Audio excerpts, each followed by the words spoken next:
F-18 fighter jet horrible crash in the sea. What's next? On May 12, 2015, the F-18F that belonged to Strike Fighter Squadron 211, VFA 211, fighting checkmates and was launched from the USS Theodore Roosevelt, crashed into the Arabian Sea as a result of an engine fault shortly after launch. In this video, we will discuss how an F-18 fighter jet crashed horribly into the Arabian Sea. Stay tuned till the end of the video to find out why this horrible crash occurred and what the crew could have done differently to avoid the crash. The USS Theodore Roosevelt CVN-71 is the fourth aircraft carrier in the United States Navy to be of the Nimitz class and to be powered by nuclear reactors. The ship, which is currently stationed in Norfolk and was involved in the fight against the Islamic State group when the accident happened in May of 2015, was providing assistance to Operation Inherent Resolve. Since the strike group's arrival at U.S. Central Command, CENTCOM, in April, the squadron had been flying missions against militants affiliated with the Islamic State in Iraq and Syria, ISIS. The squadron is part of a Carrier Wing 1, which is a component of the Roosevelt Carrier Strike Group. According to a statement made by a Navy officer to USNI News, an F-18 F Super Hornet from the United States Navy went down in the Persian Gulf on May 12, about 9:30 a.m. Eastern Standard Time. According to the statement made by the military, the two members of the Boeing strike jet crew were forced to eject from the plane before being safely recovered by the crew of the USS Theodore Roosevelt. According to an official statement released by the Navy, initial reports indicate both are awake and conscious and without major harm. The crash did not occur as a direct result of any hostile action. The more than $60 million fighter lost power shortly after taking off from Roosevelt, and the service informed USNI News that the plane had been declared a total loss. However, the crewmen were able to safely eject and jump from the aircraft. The accident was the first loss of a Navy F-18 fighter since Operation Inherent Resolve began in 2014, and the first loss of a Super Hornet since 2013. Crashes of U.S. military aircrafts are not very uncommon. Over the course of the past 3 years, several Oceania-based fighters have been engaged in separate accidents. In January 2014, a Super Hornet belonging to VFA 143 went down in the middle of an afternoon during a fight after its pilot had to eject. The pilot reportedly, quote, lost situational awareness about his altitude, airspeed, and rate of descent, according to the findings of the inquiry conducted by the Navy. As a result, the aircraft dropped more than 9,220 feet in under 44 seconds. The Navy referred to the incident as a, quote, preventable catastrophe that was brought on by lack of a, quote, proficiency and expertise, and the jet ended up being a total loss. 5 months later, in June of 2014, a VFA-81 Super Hornet training off the coast of Southern California crashed into the Pacific after the pilot ejected while approaching the carrier USS Carl Vinson, CVN-70. In April of 2013, a Super Hornet belonging to VFA 103 and operating out of USS Dwight D. Eisenhower was involved in a collision in the Persian Gulf, CVN-69. And in April of 2012, two pilots of a Heritage Hornet were forced to evacuate after both of the aircraft's engines failed. The aircraft was involved in a collision with a nearby apartment complex.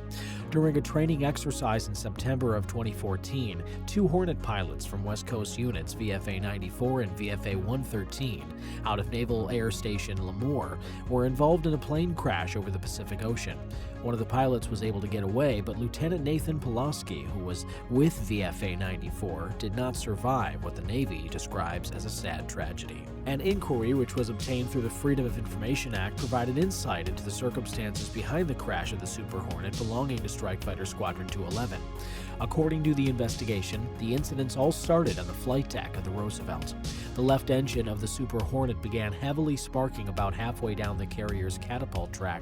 Additionally, the crew observed brief bursts of flame coming out of the exhaust, and the aircraft experienced reduced thrust as well as stalling after takeoff. The two-person aircrew made the decision to make an emergency landing and return to the airport.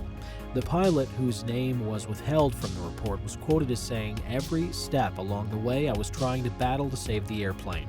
If I were ready to be completely honest, there are definitely a handful of steps that I would have performed somewhat differently." According to the findings of the investigation, the pilot should have been more patient in order to achieve a safe landing with only one engine by using the appropriate flap configuration, degree of bank, and engine throttle speed. The weapons systems officer took the choice to eject roughly 2 miles away from the ship after a rapid drop, the dropping of munitions and fuel, and an uncontrolled deviation to the left as the jet started to regain lift. The plane had been airborne for fewer than 2 minutes at this point.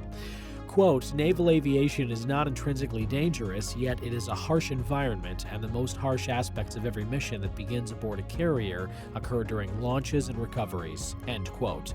The officer who investigated the crash, whose name was also redacted, wrote that there was a rush to begin a landing sequence with an aircraft that still needed significant time to be properly configured for a single-engine landing. Just before the pilot dropped into the sea, his parachute opened in its entirety, while his fellow crew members did not.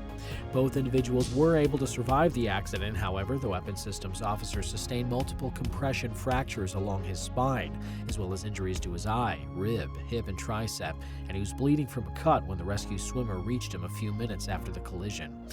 After being hoisted into a rescue chopper, the pilot had profuse bleeding and reported experiencing shooting agony going up his back. The fighter plane and the weaponry it carried together had a combined value of more than $86 million. The Navy believes that foreign object debris and pilot error were the primary causes of this disaster, which caused the crew to jump from the plane and resulted in the jet's destruction. The engines of the jet were located at the bottom of the Gulf and brought to the surface. According to the findings in the investigation, the catapult water brake splash guard, which had been missing half of its length for several days prior to the incident, is the person or thing most likely responsible for what the jet's left engine swallowed.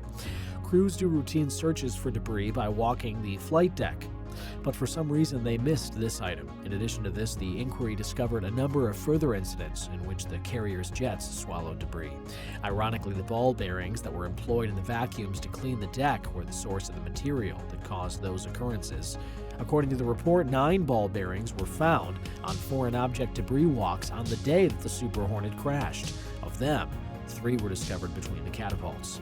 According to the endorsement of the investigation issued February 19 by the commander of Naval Air Force Atlantic, it was determined that the vacuum cleaners had been modified across the fleet in order to remove the ball bearings. According to the findings of the investigation, the fact that no other aircraft suffered similar damage during the rest of Roosevelt and Comcair Wing 1's deployment implies that this was a unique event, yet the research concluded that it was still an avoidable one. The unfortunate crash might have been declared as one due to a minor mechanical fault. It is very much because of the negligence of the crew members. Had the crew checked the plane before takeoff thoroughly, the accident could have been avoided. Also, if the pilot had mustered up courage, the landing could have been made possible with one engine. Do you think the crash was more mechanical fault or the pilot's negligence? If you like this video, make sure to smash that like button and subscribe to our channel for everyday military updates. Don't forget to leave a comment in the section below. Thanks for watching.